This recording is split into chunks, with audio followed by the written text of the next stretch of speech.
This episode of Distractible is presented by vitaminwater. Some drinks are fun. Some drinks are functional. But vitaminwater said, why not both? The Elevate Blue Raspberry, actually very good. As I'm getting older, I found that I'm a raspberry guy. They also have zero sugar rehydrate pineapple passion fruit. As I'm getting older, I'm finding I'm really a pineapple guy. I'm like Wade, but with apples. Grab a vitamin water today, copyright 2025 Glasso. Vitamin water is a registered trademark of Glasso. Good evening, gentle listeners or watchers, and welcome to Distractible. This episode, Malapert Mark asks for altruism. Garrot, then the guys gabble about gaming. Watchable Wade has ear excruciation, is flummoxed by fecundity, screams at cons, and prophesies an RPG festival future. Blotchy Bob's bosom is a bulwark. He waxes hard, digs Dreamcast, but dogs Doom, and BlizzCon. From Oracle awareness to family massacres. It's time for Gaming News. Now sit back and prepare to be distracted and enjoy the show. Hi, welcome to Distractible. Bob vanished. He was there, and then he evaporated. And all you viewers are seeing this. The listeners, we're not gaslighting you this time. Bob is gone. Wait, is this thing on? Oh, hey, who clicked record? I don't know. It must have been the ghosts. I'm not even wearing my headphones properly. I had no idea we were doing this.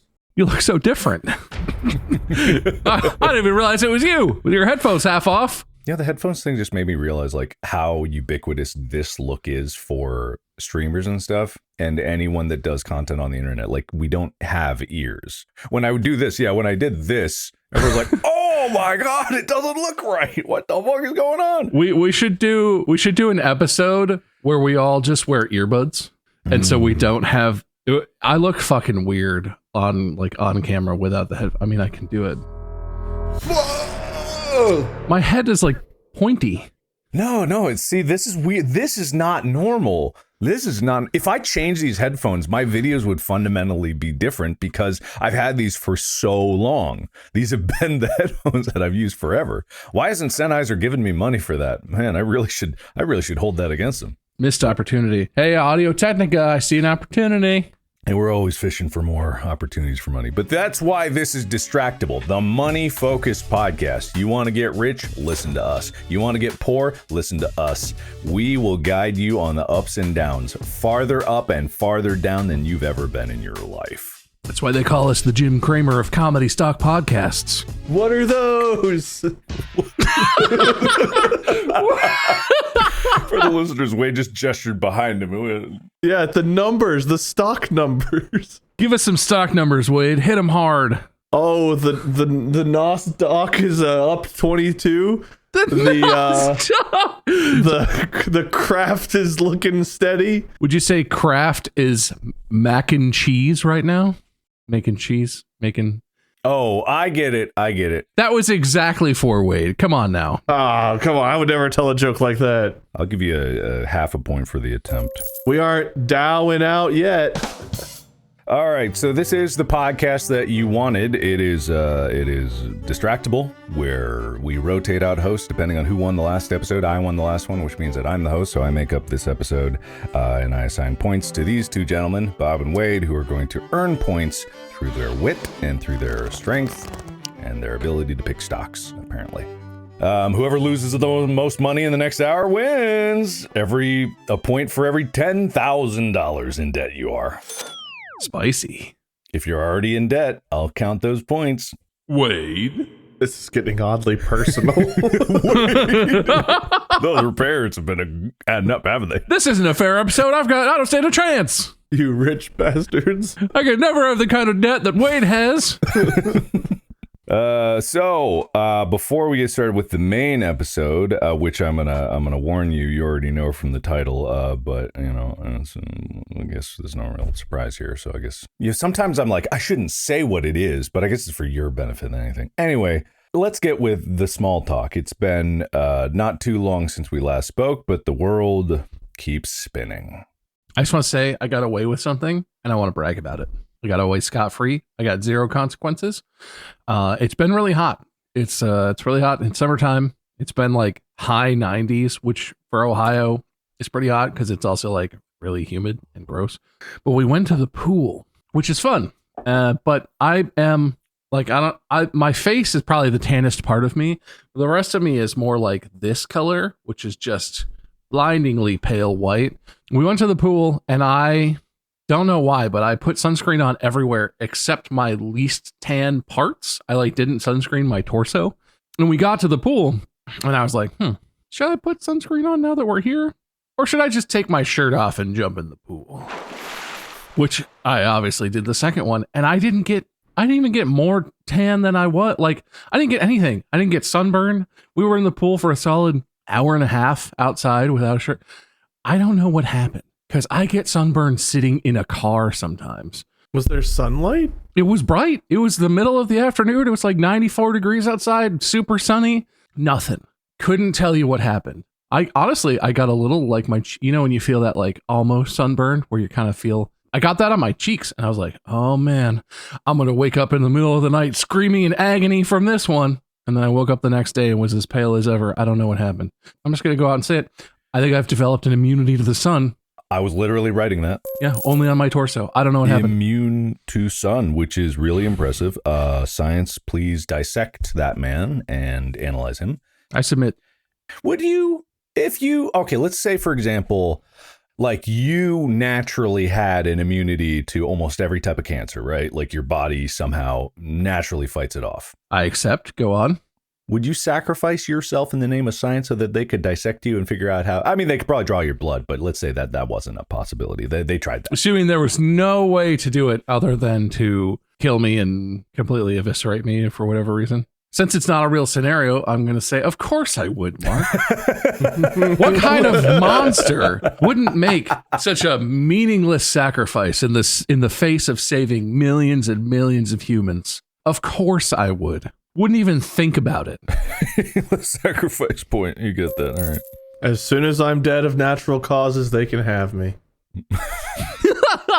I hereby submit myself after death to whatever they want. They can't figure out the secret to your cancer immunity unless they kill you. If you die of natural causes, it dies with you. We need science to advance a bit before they're ready for what I got. Like I'm bringing it.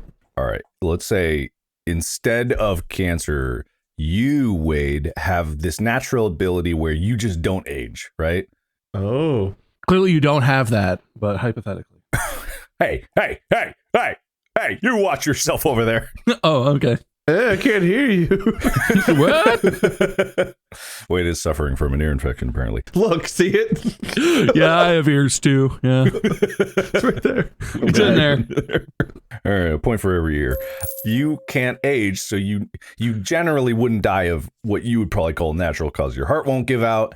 You're not gonna, no cancers. You're gonna be fine. Would you submit yourself? As soon as I'm dead of unnatural causes that aren't murder or manslaughter, they can have me.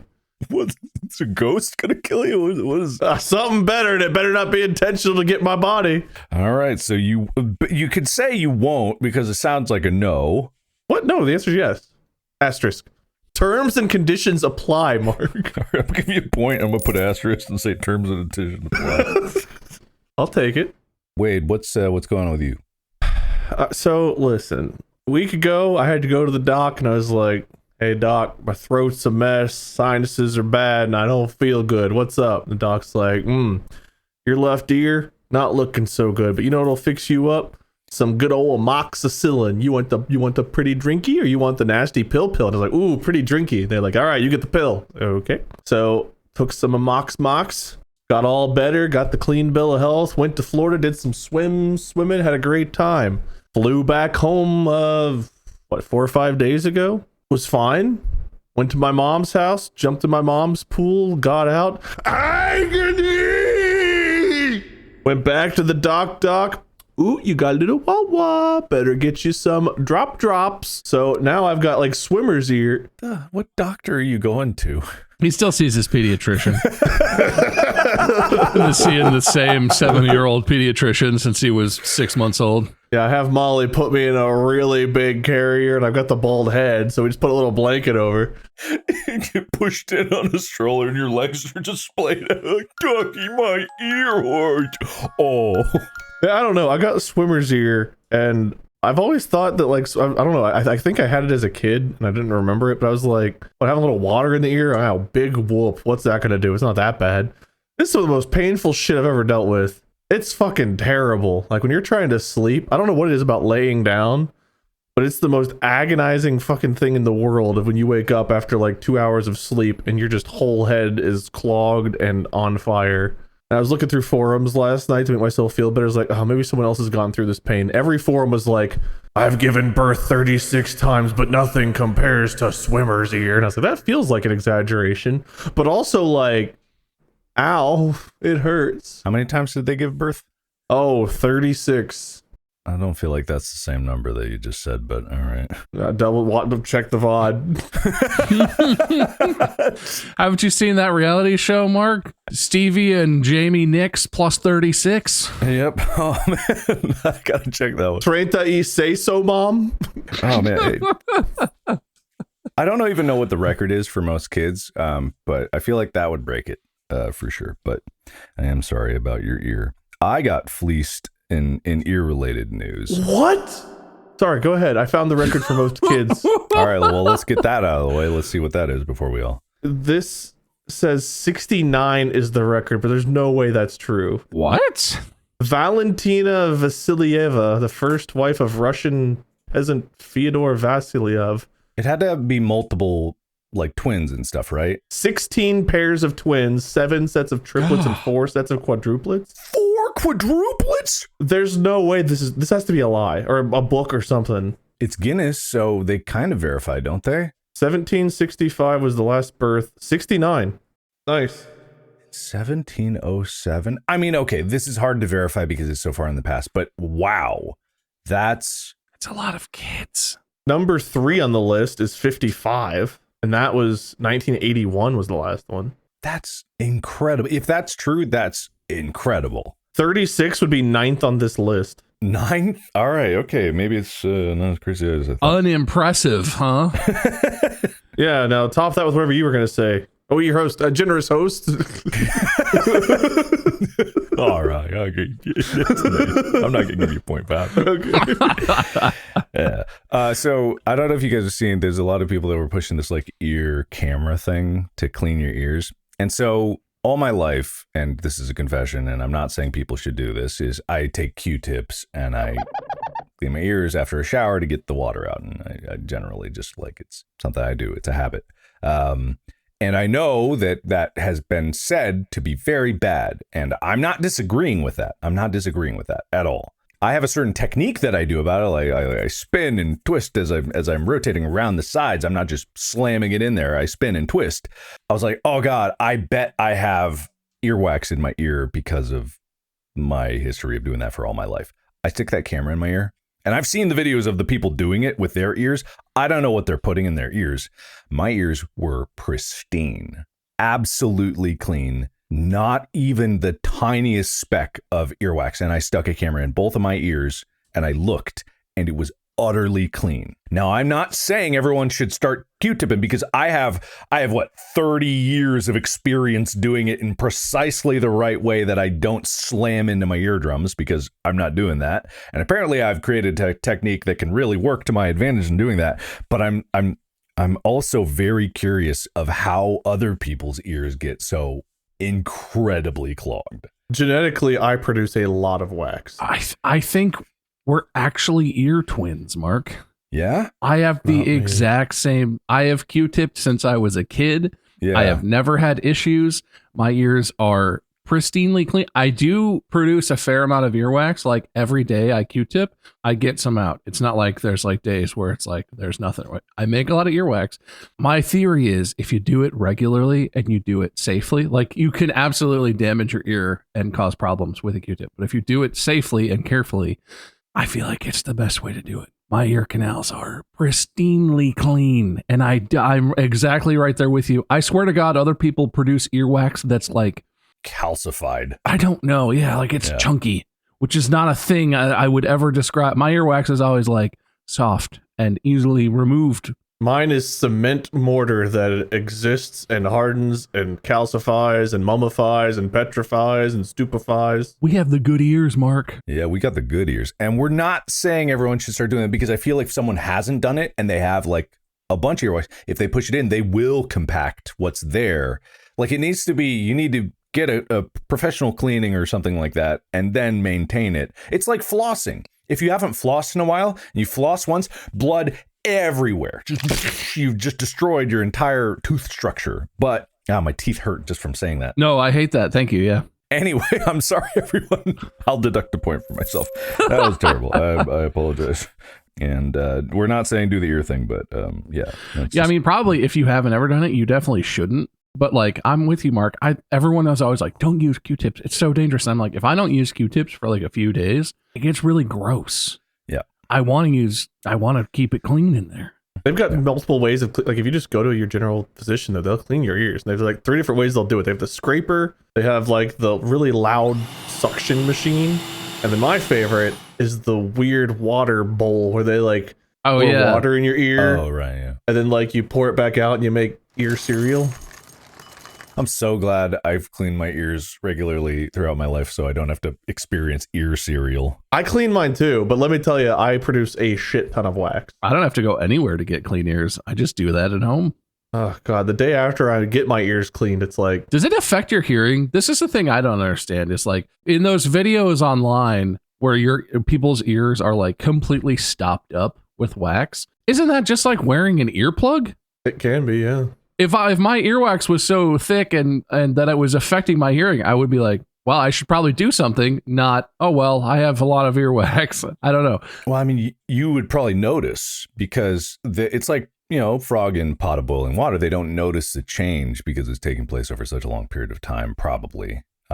And then suddenly it's like, wow, I can't hear at all. No, it is like that for me with my buildup. Whenever I go get my ears cleaned, it's like, oh my God, I talk loud like after I get it done. And then that's so crazy. It's feels judgy. I'm not at all looking down on people who have that different kind of earwax or whatever, but like that must be fucking weird to live with. Wade's looking down on you. There's nothing like focusing on all these different ear topics while mine is just pulsating and... Yeah, how's your ear, Wade? Feeling good? I'm a few drugs in today and it's still not good. Don't think about flossing your ears. Don't think about that. It made my teeth hurt. It'll just make your ears hurt. Kind of a cool like... I know that is not how that works, but doesn't that seem like it would feel so good? No. Yeah.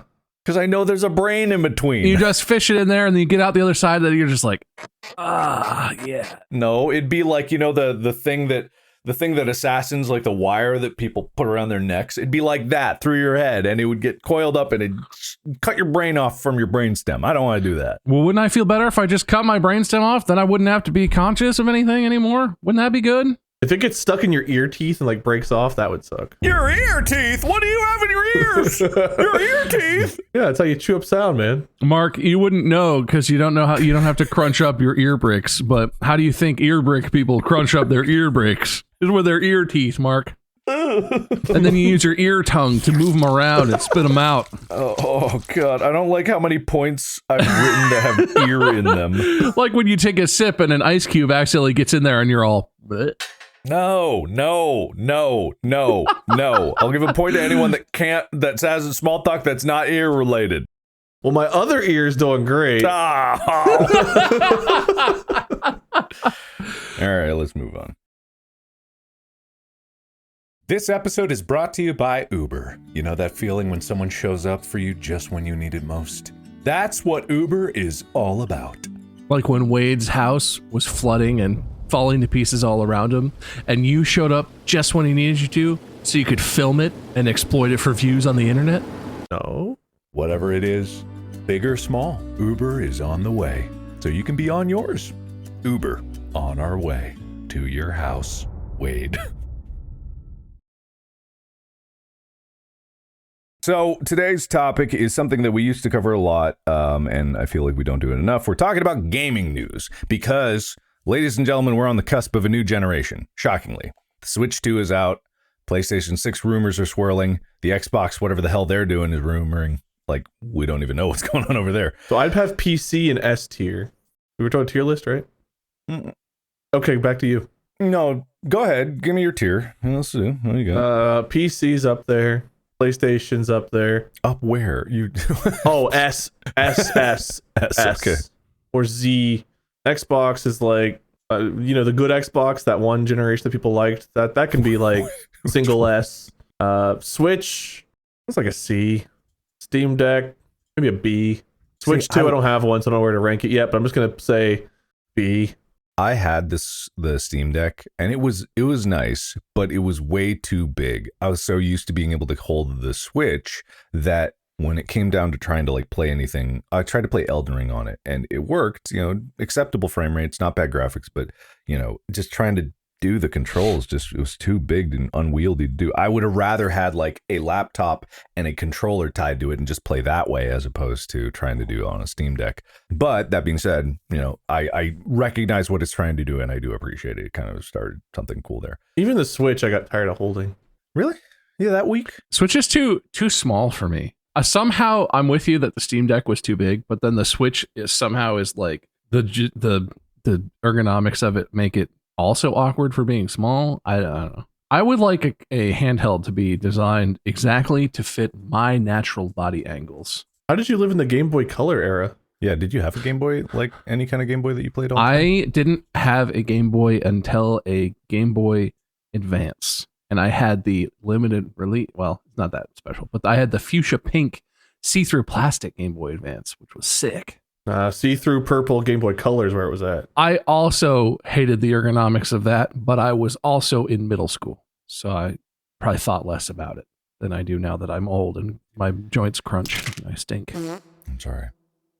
But anyway, we're approaching this next generation of gaming, and honestly, it's been an interesting year for gaming going from like PlayStation 4 to PlayStation 5, because I think PlayStation 4 was the last time that graphics did a giant jump and everyone was like, oh, it's amazing. Then went to 5 and it's like, it's good. And now we're going to 6, and so things are getting more powerful. What's the point? Literally, what's the point? What is the point? What's the biggest graphical jump we've had? For me, in my experience, it was PlayStation to PlayStation 2. I'd say 2 to 3 was a big jump. Yeah, I was gonna say 2 to 3 era, wasn't it? 1 to 2 definitely big jump. Xbox to 360. Yeah.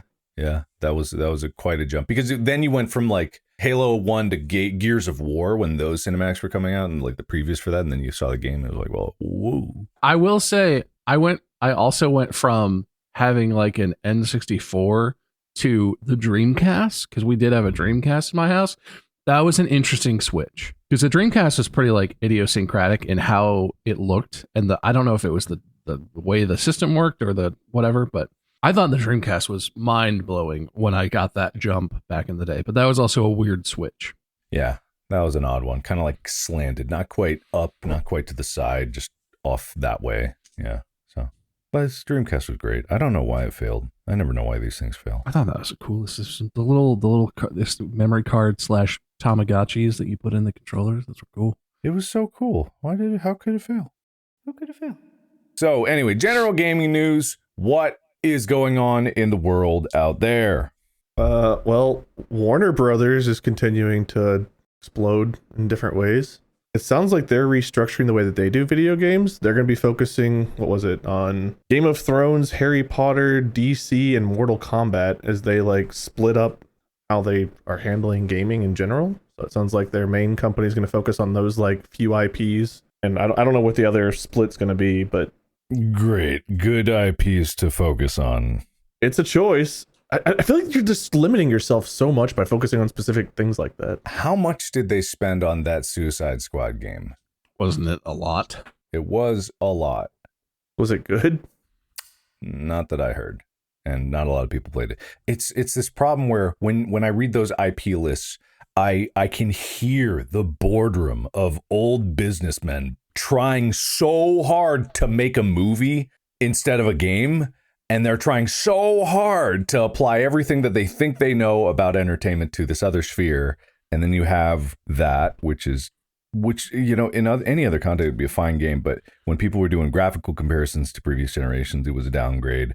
To the actual, like, gameplay itself, it was a downgrade. And it's just like, I don't get how they have these other games that they've made, the systems that they made for them, and every time they make a new game, they throw all that out, and then they just start over, and they're rushed the next time. I don't know. I'm not running a gaming This Games Radar reports that WB lost $200 million on the Suicide Squad Kill the Justice League. That's not that they spent $200 million on development, but that's like their reported loss on the game as a whole, which implies they did spend a lot on development. That probably means they spent more than $200 million. Oh my God. I can't even. Apparently King's Road, Game of Thrones had a King's Road game that came out a month ago. It's got mixed reviews on Steam. Is it a gacha? There was a Game of Thrones game? Yeah, King's Road. It came out May 21st. And they didn't call it Game of Thrones? Game of Thrones, King's Road. Momentum gates, multiple unnecessary currencies, limited daily rewards. Unless you pay, loot locked behind timers, tiny inventory unless you cough up. It's a pay to win type game. Which mobile games, you know, they exist. They can be fun, but like, is that their only gaming IP? Do they have a game that's not a pay to win game? No, because of course they don't. They don't, because they don't understand anything besides that. And I think a counterpoint to their style of doing it and a recent success, I've not played this, but I've heard a lot of good things about it, is Claire Obscure Expedition 33, which I think is a really fascinatingly bad name for a game. But that's what I thought at first when I saw the name pop up on Steam or wherever I was looking. But it gets glowing reviews, and it's made by a small team that is an offshoot of one of the big studios. I forget who. I don't know the full history of it, but people love that game, and it's made by a small team trying to really focus on making something that they wanted to play. It's so good to see a thing like that work, to showcase now that all of the industry is matured and there's so many tools out there with like Unreal Engine, whatever you want to make it out of, like Unreal Engine or Unity or whatever. There's so many tools that are there for people to make games, and yet still billion-dollar companies are churning out garbage. Just garbage. Doesn't make any sense to me. Have you guys heard about that game? Yeah, I've actually played it a bit. It's very fun. And I think, funny enough, if I'm remembering correctly, it's called Expedition 33. I think the team had like 34 people on it, which is pretty funny. But it did take 6 years to make. Guillaume Broche, I'm sure I said that wrong, had the idea in 2020 and started making sort of prototypes and stuff. And it took them until this year to get it out. I guess that's not 6 years, it's 5 years. But it did take a long time. But yeah, that's technically like a AA title. And I feel like that's one of the better received games I can recall in recent memory. Versus a lot. I can't really think of a AAA game that came out and everyone was like, oh, it's so good. Oh, man. It'd be like the best case for AAAs right now is they come out and everyone's like, yeah, that's pretty much what I thought it would be. One of the first Spider-Man game was pretty well received. That's old. I when know. When did that come out? I don't know. That was beginning PlayStation 4, or no, late PlayStation 4. That was a launch title for PS5, wasn't it? Well, yeah, it was one of the ones that bridged, like it released late PS4 and then re-released early PS5. Would Elden Ring count as AAA? That would be AAA, I believe. Yeah, you would count that AAA. I think that one of the things that I see from it's so simple because I look at gameplay of these games and I can instantly tell that there is gameplay here, and that's the biggest problem I see with games today. And I harp on this, probably people think I'm a broken record, but I'm like, they're trying so hard to make a movie, and that's what I always see. You can have cinematics in the game. I like cinematics in the game. I don't mind them at all. I used to watch just cinematics of games, but it has to have gameplay in between those cinematics, and I can tell this game has a very tight game loop. There's a lot to play there, like actually playing the thing. So that's what I like to see, and that's what you don't see out of. I mean, I looked at gameplay of the King's Road of that Game of Thrones games, and I'm like, oh god, just looking at it, I can tell. It's a guy running around. He hopped over a log, and they thought this was the best shot to put in the trailer. It's just so funny to me. It makes me feel like maybe I'm out of touch almost, but I've had that same thing with the Dune Awakening. That's been so big. And I was at PAX East in this year in Boston, and Dune Awakening had a big presence, if I remember. Like there was a big, like it's been everywhere. I've been getting advertisements for Dune Awakening aggressively. I couldn't really tell what the gameplay looked like until I actually just went and watched like a streamer play it. That seems crazy to me, but it feels like it feels like they're doing it on purpose. Well, how could you advertise a video game and one of the main takeaways is not obviously, oh, this is what it will be like to play that game. Even if it's wrong, because it's totally possible to make a trailer for a game and use footage and clips and things of like stuff that isn't representative of the main gameplay loop, or stuff that is, the coolest shit in the game is in the trailer and the rest, that's maybe misleading, but that's fine. I feel like I didn't see a single piece of advertising for Dune Awakening where I came away and I was like, oh, it's like this other game. It's like this kind of, how do they even do that? Because it's not like it's a gacha game. There is gameplay in Dune Awakening. It's like a survival crafting thing, right? Like you wander around, you explore the world. There's like vehicles and shit. I hear there's a lot of PvP, whether you want it or not. Yeah, I've heard that too. I see that in the reviews. I'm not going to play it. It doesn't look that interesting to me, but I just thought it was crazy that until I just saw people playing it after full release, I still didn't have like a really good image of what the gameplay was, what the game was going to really look like or be, which made me just completely uninterested, whether or not I was going to play it because of my personal preferences. If I look at a thing, I had the same reaction you did, Mark, when I looked at Claire Obscure Expedition 33. I just looked at the title and I was like, ugh. And I was immediately like, I'm probably not gonna be interested in that.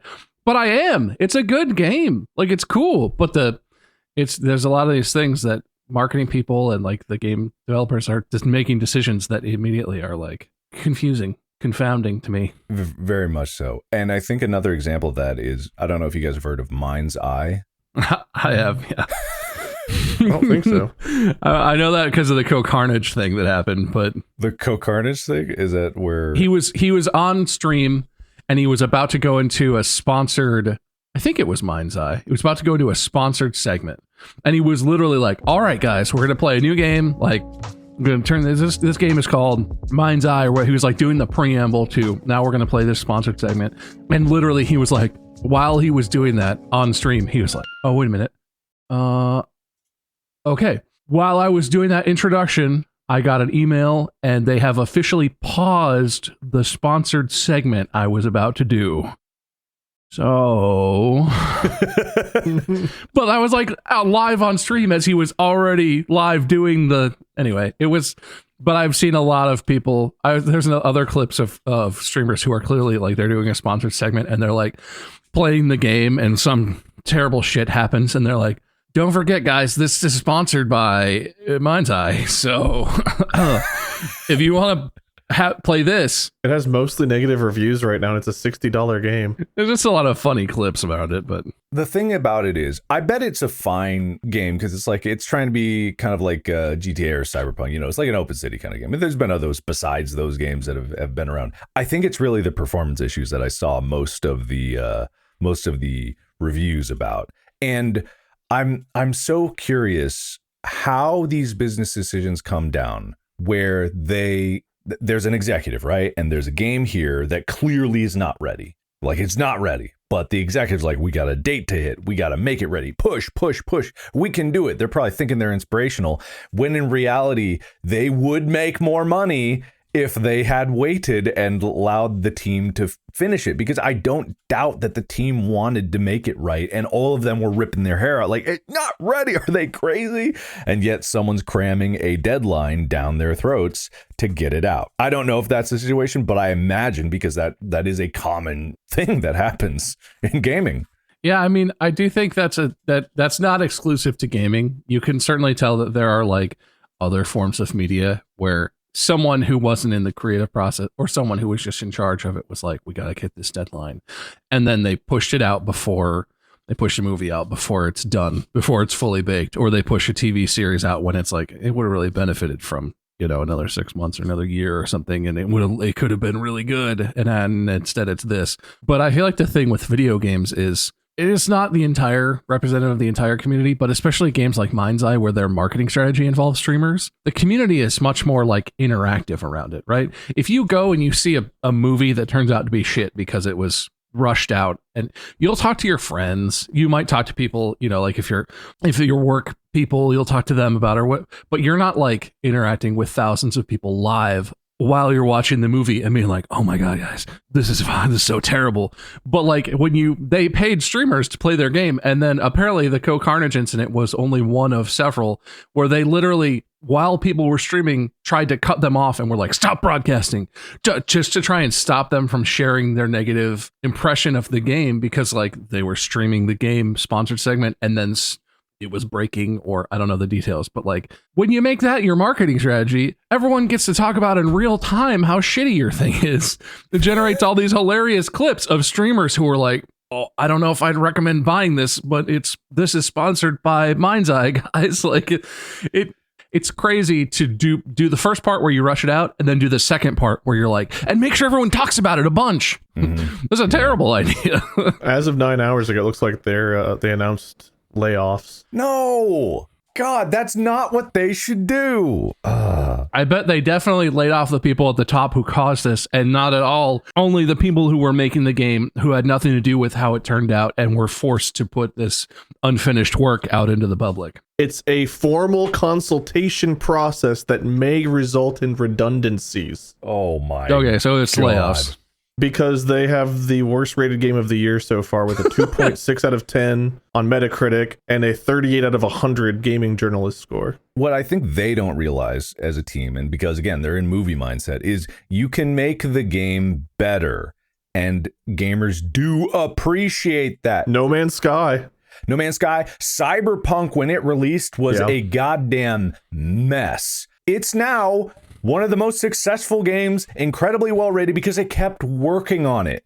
You can make it better after the fact. People don't really want that to be the strategy, but here's a review. Here's a review that someone wrote. This game reeks of mismanagement. This is someone that has 12 hours into this game. Not a lack of talent by the development team. I ignored all the initial reviews and actually enjoyed myself a fair bit, but I wouldn't recommend the game to anyone. I'd recommend they watch some gameplay and make it their own mind. It runs great on my 5090 and Intel i9 Ultra, but DLSS and FrameGen needed to be active to achieve any kind of solid FPS. Bugs were few and far between, but they were there. Occasionally AI would just freeze, and they're not particularly smart, but they're serviceable.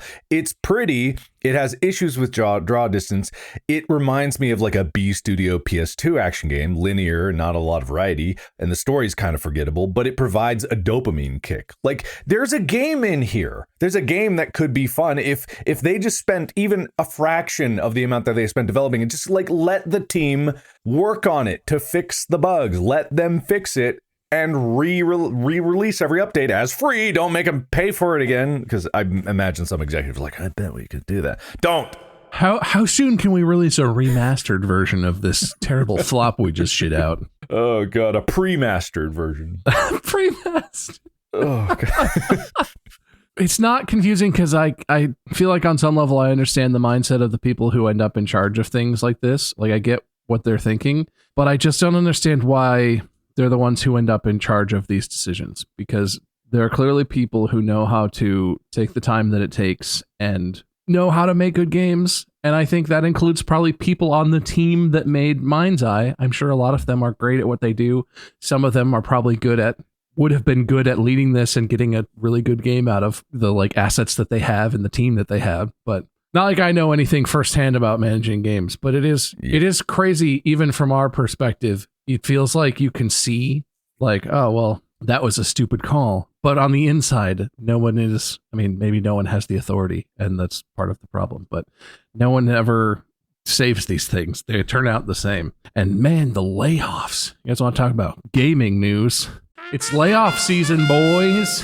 Oh, why? Why are there so many layoffs? It's layoff season. Well, because AI is going to save it, right?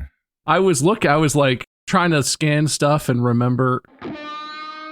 Wade just flashed me his naturals, his big naturals. What? I missed it. I was trying to scroll headlines and remember the gaming news that I had sort of gone over in the last little bit. And all it was like, oh, EA, third wave of layoffs in 2 years. Microsoft planning major layoffs next week. BioWare scaled back after the Dragon Age, whatever it was called. The most recent Dragon Age was underwhelming. There was another one. Splitgate 2 developer 1047 Games. Yeah, People Can Fly joins gaming-wide layoffs, industry-wide cost-cutting and cancellations. What a rough time. Games do get shit on a lot, and they sometimes deserve it, but it really does suck whenever you think about the fact there's people behind it that did put their heart and souls, and they're usually the ones that pay the price. It's shitty that is the case, and it's even worse because you know that the executives are pre-doing that in the time when everyone's doing it, because they're like, oh, we won't get bad press if everyone's doing it, so that's why there are layoff seasons. But now it's probably especially bad because all the executives are probably like, oh man, we'll save so much money with AI replacing all these actual humans. That'll fix it. Yep. An AI won't talk back and tell us that our schedules are too aggressive. They won't ask for sleep or food. Anyway, I'm really trying desperately to find some like Good news. positive. Death Stranding 2, it looks like it's ready pretty well. It comes out in it will have been out for a little bit by the time this airs, but it comes out in a couple days for us. Death Stranding. Is that the one with the babies and the goop and the running across the terrain and that Norman Reedus. that guy? Yeah. What's his face? I haven't played the original because again, I tried to get into Metal Gear Solid, which I believe it's the same developer as Hideo Kojima, I believe. They scratch a very specific itch for a certain type of gamer. Unfortunately, I am not that type of gamer, so it's just not my type of game, but I would never. Molly played it and she got super into the story. I don't know how she felt about the game as a whole. I had to ask her, but she got super into the story and the lore and was like, even after finishing it, she was all into like the lore and stuff for weeks afterward, just like looking into stuff. So I imagine it's the perfect game for someone. it's a lot of walking, isn't it? Like you kind of walk a lot. I don't Death know. Stranding, definitely a lot of walking. Yeah, It's basically kind of a walking game. simulator, right? Isn't that the whole thing? Intense walking. Wasn't there a walking? Wait, by the maker of like Getting Over It? Didn't that guy make a walking game? They didn't make Baby Steps, did they? Oh yes, yeah, they did. That is their Okay, game. Baby Steps. Yes. Who's Your Daddy? That's a different game. I don't know that was made. Yeah, Bennett Foddy's on there. Baby Steps. That just came out recently. It looks funny. It looks weird. It looks like Bennett Foddy had their fingers in it, but it does look pretty funny. I don't really think it's made for enjoyment unless you like Getting Over It, which, as I recall, Mark was a huge fan of, or something like that. You played it a lot. Yeah, I sure did. What a meme. Great meme. I legitimately have not played much in terms of rage games. The last one I did was when I was last year in Austin, still working on the movie, which definitely not doing that now. It's all done. Yeah, good thing that's done. Yeah, that came out like last spring, right? Yeah, for sure. But I was playing the climbing offshoot of that one. I forget what it was called, but Oh, I remember that. it is bad for me. It's just bad for me. My blood pressure can't deal it. Oh, I can picture the game. I can't think of the name of it. We'd like swing and go up. Yeah. Yep. Some climbing horror game. Difficult game about climbing. You know? No, wait. Didn't you play a climbing horror game? What was that called? White Knuckle? Oh, that was great. White Knuckle. Oh man, I can't believe I haven't talked about that. This is one of the few games that I played recently that has the tightest game loop. The actual gameplay, but it makes climbing the most fun of any game that I've ever played. It is that's all it is. It's just you're climbing no matter what. You're just getting out of this pit while this horrible amalgamation of nightmarish goop is rising below you and will absorb you into its mass, and that's terrible. But White Knuckle, as far as like gameplay goes, it's awesome, super fun. It's just plain and simple fun, and the environment, the atmosphere, all gels. It's the perfect distillation of when a game knows what it's about, really solidifies that funnel down into like its theme, and everything about the theming fits in the world and the story into the gameplay loop. The entire world is built around verticality and the idea of climbing first out of the ground and then up this tower. It's all about that, and it's just really fun. It's difficult, but it's fun. So I love White Knuckle. White Knuckle is great. 17 precision movement mechanics. I'm reading the description about it. It says ascend through the guts of substructure 17 using precision movement mechanics. It has 17 precision moving mechanics. Jump, small jump, left jump, yoinky yeet. Yoink and yeet. That actually is a really good strategy in that game. That's great. It reminds me of like old Doom and Wolfenstein graphics, but like better. It gives me that feel just looking at the screenshots and stuff. Mm-hmm. Yeah, it very much has a retro aesthetic, which is very common in indie games because it's easier to develop. Let's be honest. People love it though. It's overwhelmingly positive. There's a lot of reviews. It's just really good. If you look at all the reviews, it's just the climbing is satisfying. It is satisfying. It's fun. It keeps you going. And it's at a right price point for that game. It's $13. It was on sale when I first got it. I think. Whoa! $12.99. Sorry, $12.99. Not even $13. I know. Under $13. Wow. I know. I've made controversial statements about game pricing, and people assume that when I said realistically it could be this, that it should be that, is like there are different nuances to these things, but that's a good price for this game. It's made by a small team, but they work really hard at it, and it just works. It works really well, and I love it. What a positive thing. This might be a positive one, maybe. Wade and Molly might be excited about this one. Blizzard has apparently officially confirmed that in September of 2026, there's going to be a revival of BlizzCon. Oh, okay. I mean, I've only gone once, but I know. I mean, you had a funny story about sneaking in past security guards and whatnot, but I know that that was someone I knew. That's right. I think you're past the statute of limitations. Don't worry, buddy. Anyway, I don't really know any specifics about it, but like, if we set aside the current and more recent history accusations about behaviors and interpersonal things and everything about Activision Blizzard that you might know, BlizzCon is a classic to me. And conventions in general, I feel like, are a part of the gaming community that I think is in a weird place right now. Like I said, I was at PAX East in Boston this year. It's the first one I had been to since I was at E3 2019, and I haven't been to a con since. And apparently it's on a big bounce back, but like obviously the pandemic and the shutdowns and everything really put a damper on in-person conventions. But it felt like it was building. PAX felt like people were excited again. The guests who were there, who were like attending and doing it seemed like there was a lot of buzz and excitement. It seemed like it was in a path to like build back towards how PAX used to be, where it was huge. It was always this event, but also conspicuously, there were none of the like big names that I was used to seeing at PAX, right? Imagine, you guys have been to plenty of these things. Imagine the floor. The first time you look out at the floor of PAX, there's like a Microsoft booth and a Sony booth, and they're like huge. They like, this is this huge convention hall, right? But these booths are like, none of that shit. The only booth that had like a tall thing on it was the Behemoth booth, which has been a mainstay at PAX for a long time. And it's the one where they have the big Behemoth chicken and the Castle Crashers guys and the big circular Behemoth sign. All of the other booths were so toned down. It was weird. As a group, we're getting older. I don't know if we're kind of over conventions a little bit, but like, it's an interesting part of the gaming community. Speculate for me. Should they come back? Should BlizzCon come back? Are they going to come back? Like, where are we? Wait, I'll let you take this one. We went to conventions a lot before. By we, I mean Molly and I went to conventions a lot before we did the You're Welcome tour, which was like 2017. So it's been 8 years or so since we've really gone to conventions. And I feel like the industry's changed a lot since then. Things are just done a little bit differently now.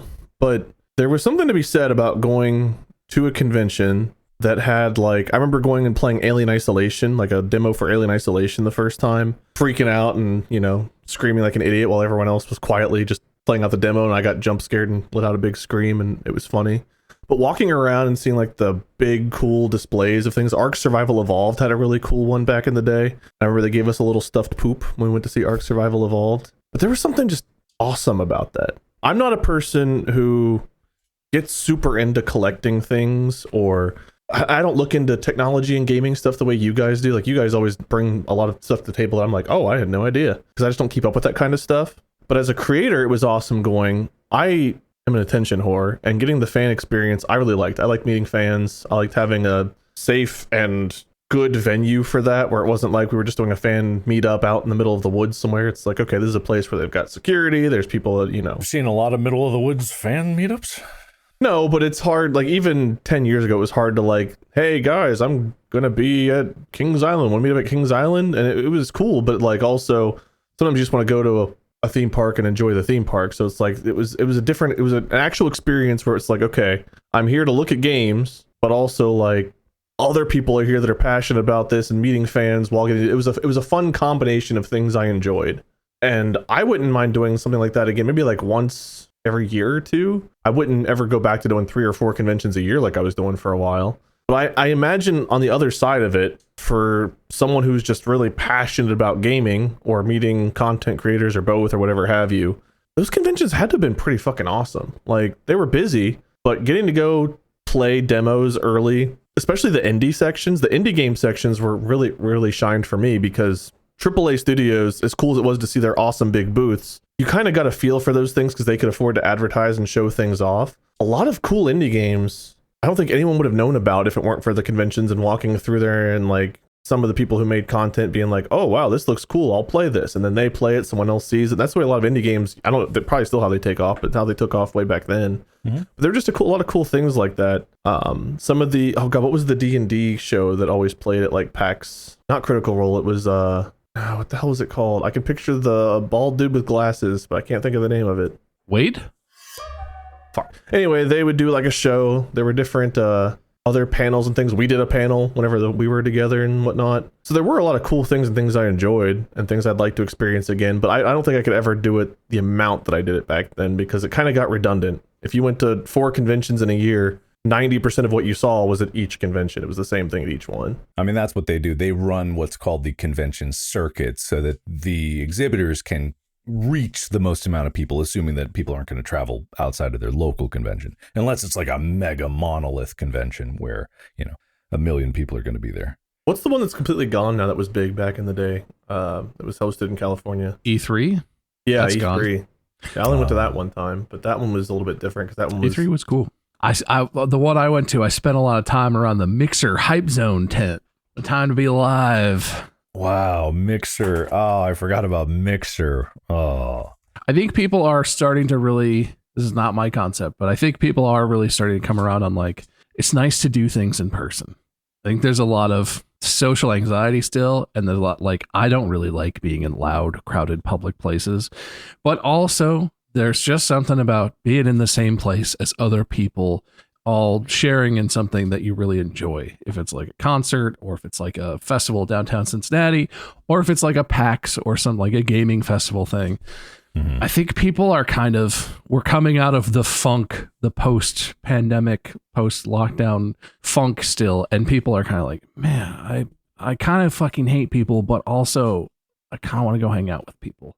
I think it's an interesting time if you're like for these conventions, because I guess I'm optimistic. I hope that they continue to rebound. I hope people have a lot of interest, but there's no reason it has to be conventions. Maybe everyone's going to lock on to some other thing, and that'll be where they all go hang out, or who knows. But I think it's as good an excuse as any, because the problem with, you know, the COVID era stuff is you lost out on a couple generations of a lot of things, but you lost out on a couple generations of people showing their friends what it is. And once that chain gets broken, because of the people that were introduced to conventions were introduced by their friends or their family, and so there had to be a first time for everybody, or maybe they found it on their own, but most of the time I believe it was probably an introduction chain, but that chain got broken. So there was a few years where people weren't being introduced to the new experience. So that's a whole couple years of people that they have to catch up on, of being like, oh, this is even a thing. There are probably people out there listening that have never been to a convention and aren't even really aware of how many occur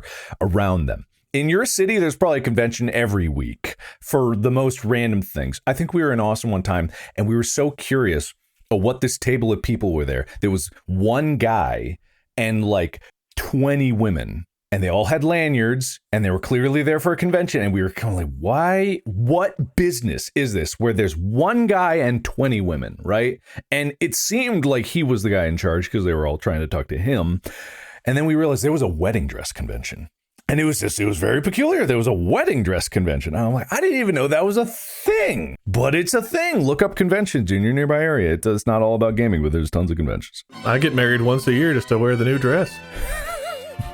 You know, if I had it to do all over again, or even moving forward, if I end up transitioning away from gaming, I think I would do tabletop. It would be like D&D roleplay type stuff. Like what Critical Role does, if I could do something like that, like 3 or 4 times a week, and just have an awesome in-person setup, I think that would be like the end game for me. Like that's what I really enjoy and thrive in, is like roleplay stuff. Like when I did GTA roleplay, I enjoyed that quite a bit, but even that was like somewhat constrained with what you can do. I don't know. I seem to remember Demon Elmo getting the posse together and then riding around doing murderous explosion things. Seemed pretty unlimited from my perspective.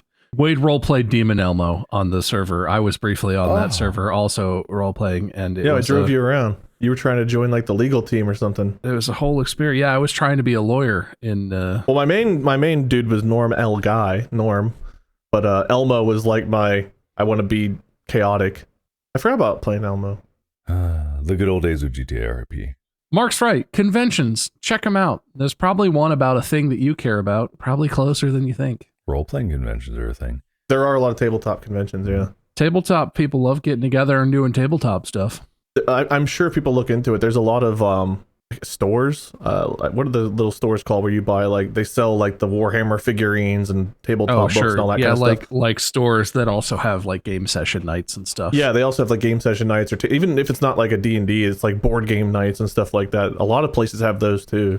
Anyway, kind of got off topic there, but yeah, conventions great, gaming great, but I want D&D. All day, every day. Well, you could.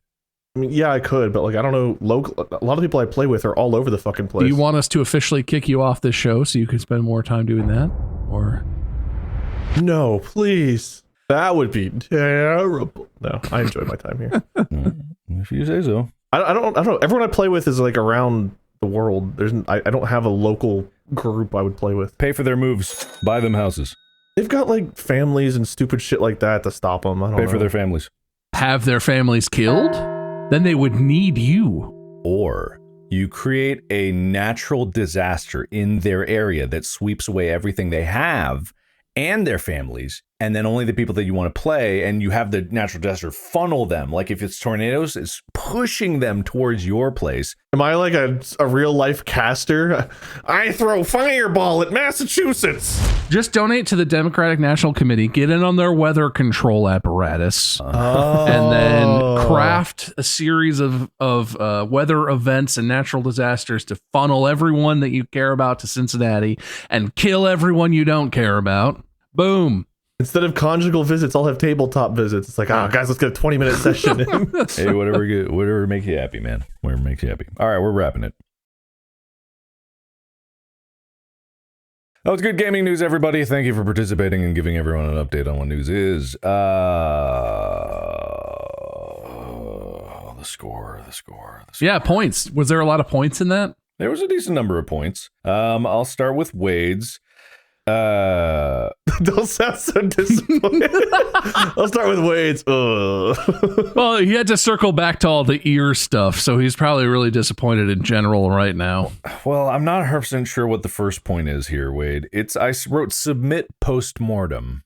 For your body. Oh, yeah. They can have me when I'm dead. You have a conditional point. I'm not sure how to work that. It's for terms and conditions apply to that point, so we'll see. Is it the same ones I applied? So do I have to be dead to get that point? Maybe. I have no idea. Yeah, a posthumous point down the road. 1 for ear teeth, 1 for ear infection, 1 for big naturals, 1 for broken to BlizzCon, 1 for fan meetups in the middle of the woods, 1 for role play dreams. So only a few of those are criminal. I did not break into BlizzCon. I was in BlizzCon and I broke into an Overwatch competition. You evaded security, which is probably completely allowed and fine. I just went with the crowd of two and ignored the long line. The crowd of two. That's what they say. Two's a crowd.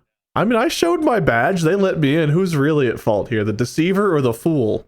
How many times did you fool them? Only had to show the fake, but not even a fake badge. Oh, he admits it? He had a fake badge? No, I just showed the back of it. We were with the other group. Uh-huh. Sounds like fraud to me. So, Bob, you got half a point for mac and cheese, parentheses, making cheese. I don't remember what it was related to, but I know The stock that's market. The Kraft is up 30%. It's mac and cheese. All right, you're immune to the sun. Meaningless sacrifice is what you called your sacrifice to science. Still sees pediatrician. That's for Wade, but you made the joke. One for ear twin. Graphical jumps in consoles. Co-carnage situation for Mind's Eye. Layoffs. Convention talk. And then a point for desiring to be around people. So how much did I win by? Wait, well, we got to spin wheels, don't we? Wade, I'll give you an option on the conditional point. I'll allow you to spend that point whenever you want. I'm not going to tell you what the score is, but the next time that you're a participant and I'm the judge, anytime that you have one conditional point. I can't wait for the subreddit to remind me in 3 years that I still have that point that I've forgotten about. You all know what to do. But you have to choose now before any wheels are spin. Wait, yeah, wasn't the subreddit talking something about if Wade's house ever flooded, there was a win that you had to forfeit that went to me or something? And they were like, hey, his basement flooded. If my basement flooded, I had to forfeit a win? Something like that. Yeah, let's say that, yeah. We'll hold on to that. We'll put that one off too for now. Okay, we're putting off the point and we're putting off the house flooding. How many bonus points will there be? Oh, there'll be 3 in there for me. Well, there will be 3, it looks like. That's not a strong start for Bob. This is serendipitous because it is literally by the slimmest margins possible for Wade to have the win here. I choose to use my point.